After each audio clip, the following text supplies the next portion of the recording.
কিশোর বয়সে কিছু বাড়ি দেখেছিলাম, যে বাড়িগুলো পরিত্যক্ত। তো জানতে চাইলাম এই বাড়িগুলো কাদের। বলছে যে যাদের মালিকরা হিন্দু ছিল, তারা চলে গেছে ইন্ডিয়া। পরবর্তীতে যখন ছাত্র জীবনে তারুণ্যে একটি ছাত্র সংগঠনের সঙ্গে কিছুদিন যুক্ত হয়েছিলাম, সেখানেও এই কথাটাই আমাদেরকে শেখানো হতো যে মুসলমানরা মেরে ধরে হিন্দুদেরকে তাড়িয়ে দিয়েছে। তো আমার নিজের ভেতরে একটা গিল্টি ফিলিংস চলে এলো। অল্প সাধ্য যদি একটা ইতিহাস বই পাওয়া গেছিল, তাদের মাধ্যমে পেয়েছিলাম। তো সেগুলোতেও দেখা গেল যে একতরফাভাবে বলা হচ্ছে যে মুসলমানরা বাংলা ভাগ করেছে, বাংলা ভাগ করার জন্য তারাই দায়ী, তারা তারপরে বাংলা ভাগ করার পরে মেরে ধরে হিন্দুদেরকে তাড়িয়ে দিয়েছে। তো আমার ভিতরে কিন্তু একটা গিল্ট ফিলিংস তৈরি হয়েছিল যে এই কাজটা আমার দেশের মুসলমানরা এই কাজটা ঠিক করে নেই। তারপরে যখন পড়াশোনায় গভীরতা এলো, চিন্তায় গভীরতা এলো, নানা রকম ভাষ্য দেখতে লাগলাম। দেখতে গিয়ে দেখলাম যে আমার বাড়ির পাশ দিয়ে অনেক পরিবার আছে, যে পরিবারগুলোকে লোকে বলে রিফিউজি পরিবার। মানে এই মুসলমানরা তারা এই বাংলা ভাগ হওয়ার পরে পশ্চিমবঙ্গ থেকে আমাদের এখানে চলে আসছে। এবং যতদিন গেছে, যত শহরে গেছি, যত শহর সম্পর্কে জেনেছি, অনেক এখন যারা উপজেলা লেভেল পর্যন্ত, সেখানেও গিয়ে দেখেছি যে সব জায়গাতেই এই বাঙালি রিফিউজি মুসলমান পাড়া একটা অঘোষিতভাবে আছে। তো জানা গেল যে হিন্দুরা যেমন এই পূর্ব বাংলা ত্যাগ করেছে, করে পশ্চিমবঙ্গে গেছে, পশ্চিমবঙ্গ থেকেও মুসলমানদেরকে এখানে চলে আসতে হয়েছে, তারাও এখানে চলে এসছে। তাহলে ধারণা দাঁড়ালো যে সবই কি মেরে তাড়ানো, অথবা ওরা যারা এসছে তারা সবাইকে মার খেয়ে এসছে? সবাই মার খায়নি, কিন্তু অত্যাচারিত হয়েছে দুই পক্ষের দুটোই। এখন মূলে হাত দেওয়া যাক, সেই চিন্তাটা তখন এলো যে মূলে হাত দিতে হবে। সেই পড়াশোনা করতে করতে, নানাজনের সঙ্গে কথা বলতে এবং দেশি বিদেশি বিভিন্ন বই পড়তে পড়তে ধীরে ধীরে আজকে যে সিদ্ধান্তে এসে আমি বলতেছি যে বাংলা ভাগের জন্যে মুসলমানদেরকে দায়ী করে, বাঙালি মুসলমানদেরকে দায়ী করে যে ন্যারেশনটা তৈরি করা হয়েছে বা যে ন্যারেটিভটা তৈরি করা হয়েছে, সেই ন্যারেটিভটা সত্য নয়। কেননা পরপর তিনজন বাঙালি মুসলমান অবিভক্ত বাংলার প্রধানমন্ত্রী হলেও, অ্যাসেম্বলি ইলেকশনে তারা জিতলেও, বাংলা ভাগ করার ক্ষেত্রে তাদের কোনো ভূমিকা ছিল না। ছোট বড় কোনো রকম ভূমিকাই ছিল না।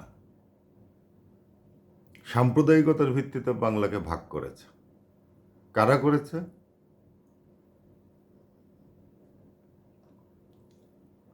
একেবারেই পরিষ্কার যে হিন্দু মহাসভা এবং কংগ্রেস করেছে। একেবারে যখন দেশটা ভাগ হবে, বাংলাটা ভাগ হবে, হবে কি না এই নিয়ে একটা জ্বলন্ত প্রশ্ন, তখন বেঙ্গল অ্যাসেম্বলিতে যে ভোটাভুটি হলো এই নিয়ে যে বাংলাকে ভাগ করা হবে কি না, সেই ভোটাভুটিতে 126 বনাম 80 ভোটে বাংলা ভাগের প্রস্তাবটি বাতিল করে দেওয়া হলো। অর্থাৎ বাংলা ভাগ হবে না এই প্রস্তাবটি করে, মানে এই প্রস্তাবের সপক্ষে ভোট দিয়েছিলেন 126 জন, আর বাংলা ভাগ হবে এই প্রস্তাবের পক্ষে ভোট দিয়েছিলেন 80 জন। তো ব্যাপারটা তখনই মিটে যাওয়ার কথা, যে অর্থাৎ বাংলা ভাগ হবে না, অখণ্ড বাংলা থাকবে। এবং সেই অখণ্ড বাংলা পরবর্তীতে যে চার নেতার কথা আমরা আগেও বলেছি, শরৎ বসু, হোসেন শহীদ সোহরাওয়ার্দী, আবুল হাশিম এবং কিরণ শঙ্কর রায়, তারা যে উদ্যোগটা নিয়েছিলেন অখণ্ড, স্বাধীন, সার্বভৌম, সমাজতান্ত্রিক বাংলা, একবার সেখানে রাষ্ট্রপতি হবেন হিন্দু, প্রধানমন্ত্রী হবেন মুসলমান, আর স্বরাষ্ট্রমন্ত্রী হবেন তফসিলি সম্প্রদায়ের মানুষ বা দলিত সম্প্রদায়ের মানুষ। পরের বার রাষ্ট্রপতি হবেন মুসলমান, প্রধানমন্ত্রী হবেন হিন্দু, আর সবসময়ই মন্ত্রিসভার সদস্য হিন্দু এবং মুসলমান সমান সমান থাকবে। তো এই প্রস্তাবটিও কিন্তু আসলে যে আগে থেকেই নাকচ করে দেওয়ার জন্য প্রস্তুত হয়ে বসে আছে কংগ্রেস, তারা প্রস্তুত করে বসে মানে এরকম করে রেখেছেন যে নানা রকম ষড়যন্ত্রের জাল বিছিয়ে। তো গত ভিডিওতে এই কথাগুলো আমি বলেছি। এখন নতুন যে কথাটি আমি বললাম, আসলে কথাটা নতুন না, এটা তো আমার বানানো নয়। এটি সংসদীয় মানে বেঙ্গল অ্যাসেম্বলির যে প্রসিডিংস যেটি লেখা আছে, যে লেখাগুলা আপনারা লন্ডনে পাবেন, আপনারা কলকাতায় পাবেন, দিল্লিতে পাবেন আর্কাইভে। তো সেইখান থেকে জানা যাচ্ছে যে এই যে 126 জন যারা বাংলা ভাগের বিপক্ষে ভোট দিয়েছিলেন, আর 80 জন যারা বাংলা ভাগের পক্ষে ভোট দিয়েছিলেন, জানা যাচ্ছে যে কোনো মুসলমান এমএলএ সেই সময়ে বাংলা ভাগের পক্ষে ভোট দেননি। তাহলে মুসলমানরা দায়ী কোথায়? খোঁড়া যুক্তি কেউ কেউ দেয় যে মুসলমানরা বাংলা অখণ্ড রেখে পূর্ব বাংলাকে পাকিস্তানের মধ্যে অন্তর্ভুক্ত করতে চেয়েছিল। এইরকম কোনো ঘটনা, এরকম কোনো তথ্য নাই। মুসলমানদের মধ্যে একটা সাম্প্রদায়িক গোষ্ঠী ছিল মৌলানা আকরাম খাঁর নেতৃত্বে, খাজা নাজিমুদ্দিনের নেতৃত্বে। এরা ভোটে জিতত না, ভোটে হেরে যেত। খাজা নাজিমুদ্দিন তো ঢাকার নবাব, বিশাল বড়, ইংরেজদের ব্যাপক কাছের মানুষ। তাকে ফজলুল হক চ্যালেঞ্জ করেছিলেন, শেরেবাংলা ফজলুল হক চ্যালেঞ্জ করেছিলেন যে তুমি যে আসন থেকে দাঁড়াবে আমিও সেই আসন থেকে দাঁড়াবো, আমি তোমাকে পরাজিত করব, তুমি আমার অর্ধেক ভোট পাবে না। খাজা নাজিমুদ্দিন পটুয়াখালী থেকে দাঁড়িয়েছিল এবং তার পক্ষে ইংরেজরা ব্যাপকভাবে প্রচারণা চালিয়েছিল, প্রভাব বিস্তার করেছিল ভোটে। তারপরেও খাজা নাজিমুদ্দিন শেরে বাংলা একে ফজলুল হকের কাছে বিপুল ভোটে পরাজিত হয়েছিলেন। তো সাম্প্রদায়িকদের এইভাবে মাথা তুলে দাঁড়ানোর যে জনমত, সেটি তাদের পক্ষে ছিল না মুসলিম সাম্প্রদায়িকদের। কিন্তু হিন্দু সাম্প্রদায়িকরা, শ্যামাপ্রসাদ মুখার্জি তাদের প্রধান মুখপত্র হয়ে দাঁড়ালো, কিন্তু আড়ালে তো ছিল পুরো কংগ্রেসের সমর্থন এবং হিন্দু ব্যবসায়ী, হিন্দু এলিট ক্লাস, হিন্দু শিক্ষিত শ্রেণী, তারা তখন তাদের শিক্ষা দীক্ষার ভালো দিকগুলো ভুলে গিয়ে সম্পূর্ণ সাম্প্রদায়িকতা, আমরা মুসলমানদের অধীনে থাকব না। পরপর 3 বার প্রধানমন্ত্রী হয়েছে মুসলমান, তাহলে কি আমরা কবে রাজা হব, আমরা কবে প্রধান জায়গায় বসবো? আর তো সুযোগ নেই, যেহেতু মুসলমানদের সংখ্যা বেশি হয়ে গেছে।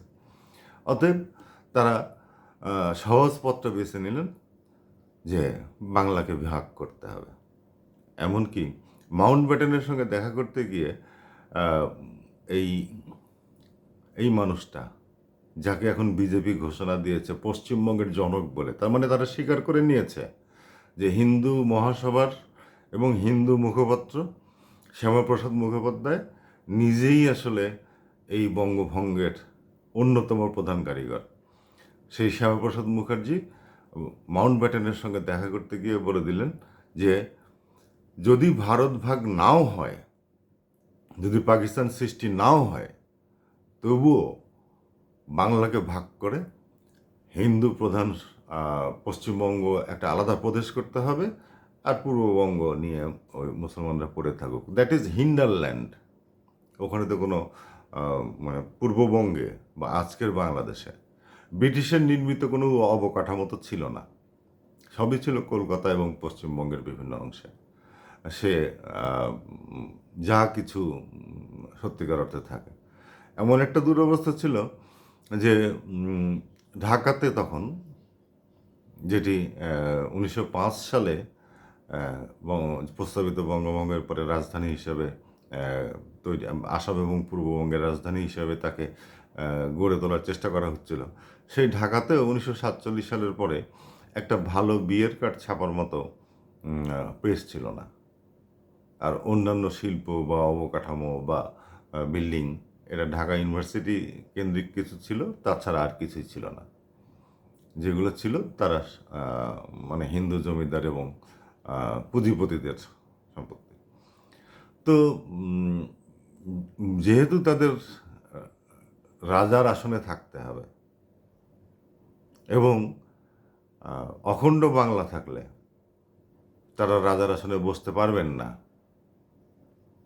তাই হিন্দুদেরকে ভুলিয়ে ভালিয়ে নিয়ে গেলেন ওই সংঘাতের পথে এবং শেষ পর্যন্ত নেহেরুর চক্রান্তে, গান্ধীর সায় নিয়ে তৈরি হলো পশ্চিমবঙ্গ, ভাগ হয়ে গেল। এখন ভাগ হওয়ার পরে কি হয়েছে, এই যে আমি শুরুতেই বললাম যে এই যে ওই ডাক্তাররা যেমন চলে গেছে, এখন প্রচারণা শুনি যে ৬০ লক্ষ হিন্দু নাকি সেই সময় দেশ ত্যাগ করেছে। তবে ইয়েতে বিধান রায় যে ১৯৪৯ সালে নেহেরুর কাছে চিঠি লিখছেন এই যে উদ্বাস্তুদের জন্যে অর্থ বরাদ্দ চেয়ে, সেখানে তিনি চিঠিতে উল্লেখ করছেন যে উদ্বাস্তুর সংখ্যা ২৬ লক্ষ। তো তারা বলছেন ৬০ লক্ষ, আমরা সেটাই মেনে নিয়েছি। আর বিপরীতক্রমে ভারত ত্যাগ করে, পশ্চিমবঙ্গ ত্যাগ করে এখানে কত লক্ষ লোক এসেছে সেটি কিন্তু আসলে আমাদের এখানে কেউ নথিবদ্ধ করেনি। কিন্তু আমরা অনেক পরে জানতে পেরেছি যে সংখ্যাটি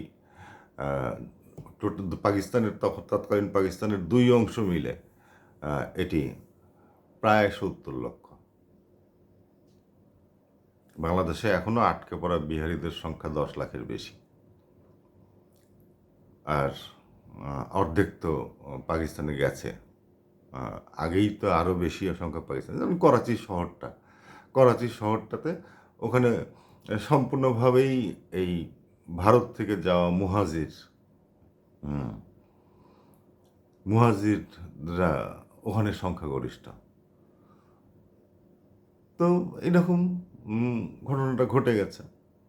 তো আমরা বাংলার আলোচনাতেই ফিরে আসি যে বাংলা ভাগটা, যেটি আমাদের স্থায়ী ক্ষত হয়ে আছে, যা নিয়ে প্রচুর গল্প, উপন্যাস, বিশেষ করে আমাদের পশ্চিমবঙ্গের বড় লেখকরা লিখেছেন।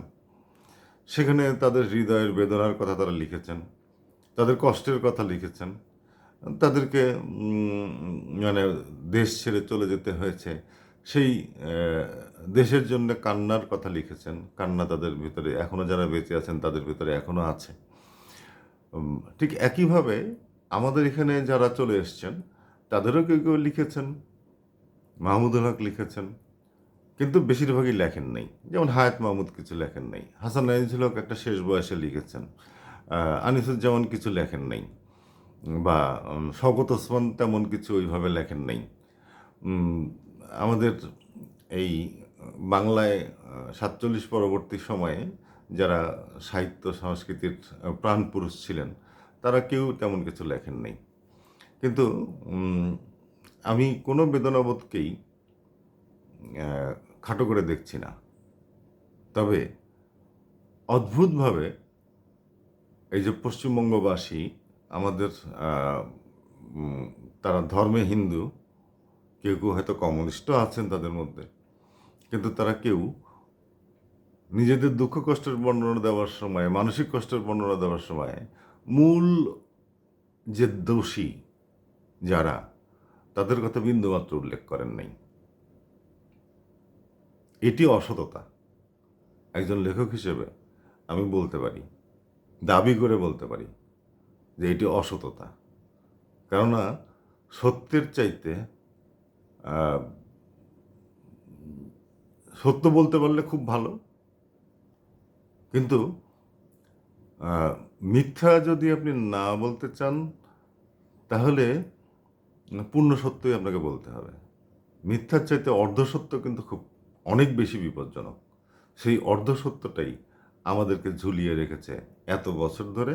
এবং আমি আমার কিশোর বয়সে অর্জিত সেই গিল্টি ফিলিংস, সেটি থেকে এখন মুক্ত হয়েছি এই কথা জেনে যে বাংলা ভাগটি করেছে উচ্চবর্ণের ব্রাহ্মণ্যবাদী হিন্দুরা।